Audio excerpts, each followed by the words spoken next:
balancing YouTube and a full-time job. Let's talk about it.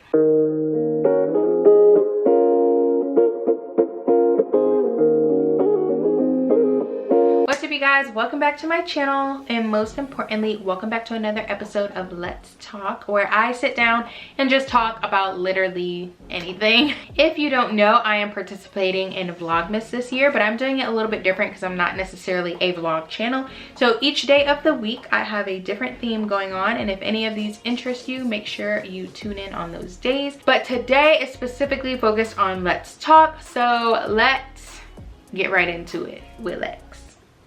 In today's video, I just want to put everything out there and talk about my true thoughts and feelings on balancing a full-time job and trying to start a YouTube career, as well as just some tips that I think would be helpful for me and for you if you're trying to do the same thing. So first, how I feel about it. So I started 2020 honestly thinking that I didn't know what I was gonna do. I knew that I had this YouTube room and I wanted to take it seriously, but when the pandemic hit, I was like, oh, this is actually gonna be great because I'm gonna have all this free time, or, you know, like I can't really go anywhere, I'll just film. That was not the case. I slacked off so hard at the beginning just because it was such a different, you know, vibe working from home. I really enjoy and like working from home, but I literally could not disconnect the way that I wanted to. Like I would constantly like go back and log back on to my computer and check in on things, and it just, you know, wasn't a really good balance.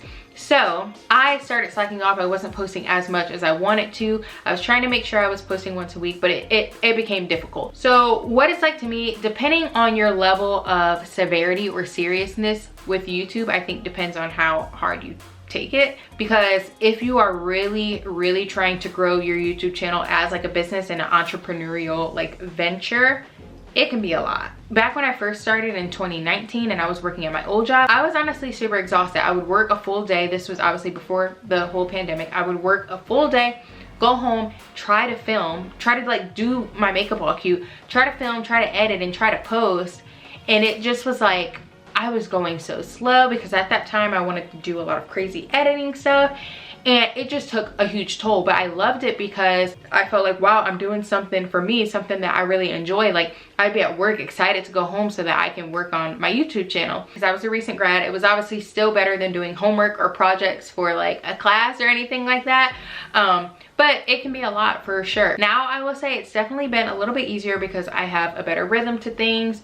I am way more organized and way more planned out with my thought process for literally everything, just to make sure that I feel good about what I'm putting out there, but that I'm doing it on a consistent basis. So things have definitely looked up for me, but it does get difficult. One tip that has seriously like saved me, especially during this Vlogmas time, is staying organized and preparing a schedule. I know if you are a vlog channel, that's not necessarily maybe like what you want to do because you want to take it freely and go by the flow, but no, I can't do that. I need to have a plan for what I want to do because my channel is not a vlog channel, so I'm not just waking up every day filming myself.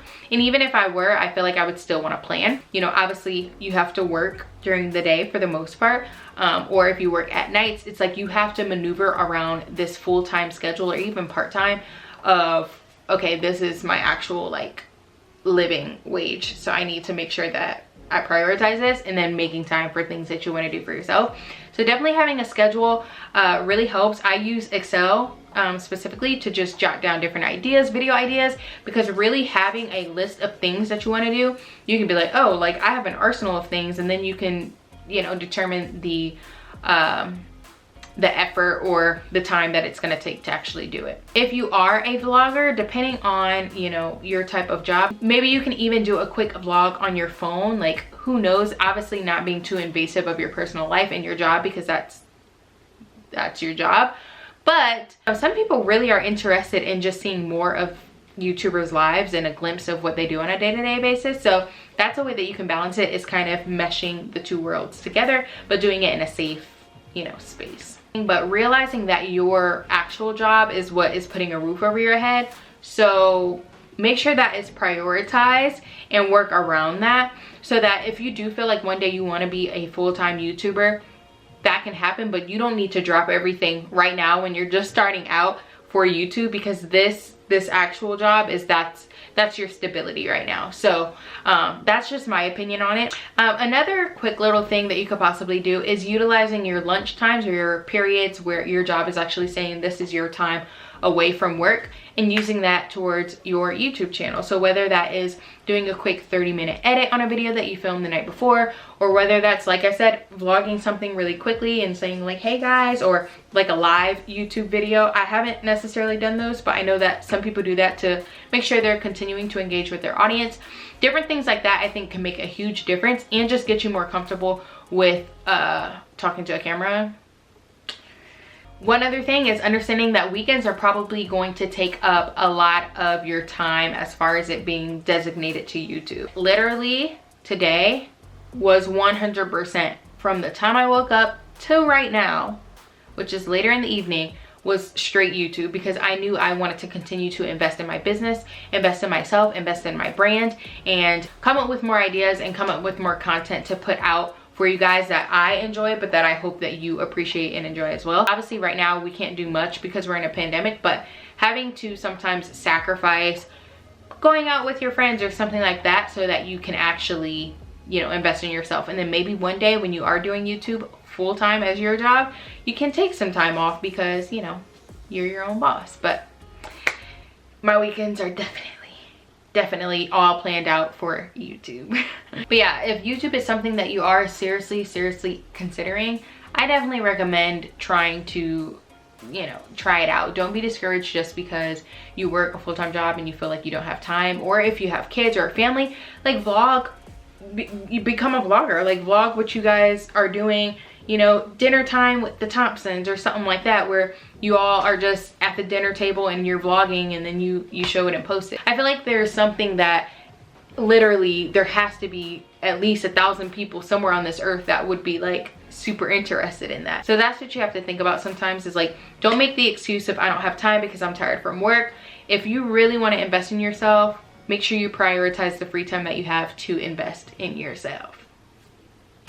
Okay. It has not been the easiest thing in the world. There has been some long nights where I'm literally like, I cannot stop editing because I want to get this video done, even if I'm not posting it the next day, just because like that is what lights a fire inside me, you know? It's like doing something for myself and it's literally all mine and I have control over it. That feels so good. I definitely recommend not straying away from starting a YouTube channel or trying to build a YouTube career just because you have a full-time job.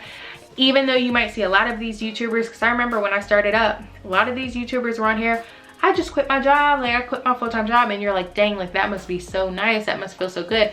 But understanding they're probably working even more hours than you typically would at a 9-to-5 job, you know what I mean? Unless they end up having editors and things that do things for them, but it's a lot of time that goes into a YouTube channel. So, you know, it's not necessarily going to be an easier thing, but maybe it might be more fulfilling. But that's how I feel about it. I am hoping that I can continue to build my channel and I can continue to just like build my brand and invest in myself. So the fact that I've been doing it consistently and I'm an actual adult now, like I'm an adult, like I have actual priorities and responsibilities. It's crazy that this is the time that it actually is working out for me. So I'm super appreciative and happy and glad and thankful for all of you guys that continue to support me, because honestly, you guys supporting me and continuing to watch is what makes me feel like, you know what, I'm gonna stay up all night and edit this, because there are people constantly hitting me up, constantly commenting, saying how much I'm inspiring them and, you know, congratulating me and how happy they are for me. It's like so much support. So why wouldn't I want to keep going, you know? And we're just going up from here. So if you are not a part of this community already, make sure you subscribe, because mark my words, we are going up. Like, it might take some time, but we going up. I'm gonna have my little 100,000 subscriber plaque, then I'm gonna have my little 1 million subscriber plaque, and then I'm gonna have the diamond with, what is that, 100 million or 10 million, something like that. I'm gonna have them all. So if you want to be a part of that, make sure you're subscribed and turn on your post notifications to be up to date every time I upload. Give this video a thumbs up. If you made it to this point, comment down below what your first job was. My first job ever was, I worked at Underground Journeys. So Journeys, the foot store, the shoe store, they had another like sister brand, I guess, called Underground Journeys, and I worked in the mall in retail. That was my first job. I was what, 15, 16? So what was your first job? Comment down below. But yeah, until next time, you guys, I will see you tomorrow. Bye.